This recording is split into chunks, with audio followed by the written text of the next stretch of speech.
Perlintasan kereta api menjadi titik rawan kecelakaan lalu lintas. Pada perpotongan antara jalur rel dengan jalan raya, terjadi pertemuan antara kendaraan jalan raya dengan kereta api. Berdasarkan Undang-Undang Nomor 23 Tahun 2007 tentang Perkeretaapian, Pasal 124 diatur. Pada perpotongan sebidang antara jalur kereta api dan jalan, pengguna jalan wajib mendahulukan perjalanan kereta api. Berdasarkan data yang diperoleh dari Direktorat Jenderal Perkeretaapian tahun 2013, saat ini perlintasan sebidang di Pulau Jawa dan Sumatera berjumlah sebanyak 8.386. Keterbatasan sumber daya pada PT KAI mengakibatkan beberapa perlintasan sebidang resmi tidak memiliki petugas jaga. Dari 8.386 perlintasan sebidang tersebut, perlintasan yang memiliki petugas jaga hanya 1.146. Sisanya 7.240 perlintasan tidak memiliki petugas jaga. Jumlah 7.240 tersebut terdiri dari perlintasan yang resmi sebanyak 6.926 dan yang liar 314. Kecelakaan yang terjadi di perlintasan sebidang dari tahun 2004 sampai tahun 2012 cenderung menurun. Kecelakaan biasanya terjadi pada perlintasan yang tidak memiliki petugas jaga, lantaran disiplin dan kesadaran masyarakat yang tinggal di sekitar daerah perlintasan kereta api masih sangat rendah. Frekuensi perjalanan kereta api terus bertambah seiring meningkatnya peran KA dalam bidang transportasi nasional. Pembangunan jalur ganda di Jawa berpotensi menambah padatnya jadwal kereta api.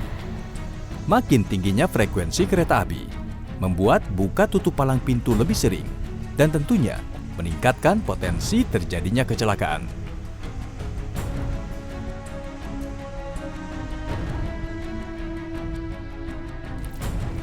Di sekitar permukiman, banyak perlintasan liar yang dikelola masyarakat sendiri. Mereka umumnya membuat jalan tembus sebagai alternatif melintas daripada memutar jauh. Perlintasan liar ini sebenarnya cukup mengkhawatirkan karena tanpa alat pengaman, tanpa pendidikan khusus lalu lintas kereta api, tapi menjaga perlintasan. Di Indonesia, kereta api merupakan salah satu sarana transportasi penting baik untuk bepergian jarak jauh, komuter lain, ataupun kereta barang. Baik perlintasan kereta api resmi maupun perlintasan liar sama-sama beresiko rawan terjadinya kecelakaan. Dan tentunya untuk menekan terjadinya kecelakaan pada perlintasan kereta api, kini perlintasan kereta api pun juga dilengkapi dengan teknologi yang semakin canggih. Idealnya, sesuai Undang-Undang Nomor 23 Tahun 2007 tentang Perkeretaapian, seperti tercantum dalam Pasal 91, setiap perpotongan antara jalur kereta api dengan kendaraan jalan raya harus dibuat tidak sebidang. Jalan raya naik dibuat flyover atau turun dengan dibuat terowongan atau underpass. Namun, mengingat pembangunan flyover dan underpass membutuhkan biaya besar, ketentuan ini belum sepenuhnya dapat dilaksanakan. Meski demikian, pengembangan teknologi sistem pengamanan palang pintu di perlintasan kereta api juga semakin canggih. Selama ini, perlintasan sebidang dilengkapi dengan pintu perlintasan, lampu satu warna yang berwarna merah yang apabila menyala mengisyaratkan pengemudi harus berhenti, isyarat suara adanya kereta api melintas atau rambu, marka, dan alat pemberi isyarat lalu lintas dipasang sesuai ketentuan di bidang lalu lintas dan angkutan jalan. Pintu perlintasan dapat dilengkapi dengan palang penghambat untuk mencegah kendaraan dan orang yang akan melintas jalan rel kereta api. Penutupan pintu perlintasan dapat dioperasikan secara mekanik maupun elektrik. Palang pintu tanpa elektrik dioperasikan secara manual oleh petugas jaga yang menutup dan membuka palang perlintasan. Seiring dengan kemajuan teknologi yang telah ada, serta dengan berkembangnya alat-alat yang bekerja secara otomatis, maka banyak inovasi yang dapat memberikan kontribusi bagi sistem pengamanan perlintasan kereta api.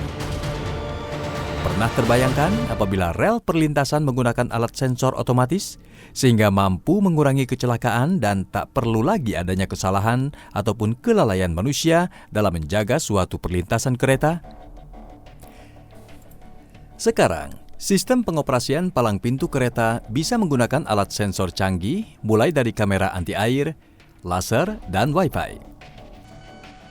Ada dua faktor penyebab kecelakaan. Tidak adanya palang pintu kereta api dan etika berkendara yang buruk sebagian masyarakat. Untuk meminimalisir terjadinya kecelakaan di perlintasan, tidak cukup hanya dengan mengandalkan pada kecanggihan teknologi saja, namun juga kesadaran pengguna jalan untuk mentaati rambu-rambu di perlintasan demi keselamatan. Menerobos palang pintu perlintasan adalah sebuah pelanggaran. Pelanggaran merupakan awal terjadinya kecelakaan. Sayangi nyawa Anda dengan selalu menaati peraturan palang pintu perlintasan.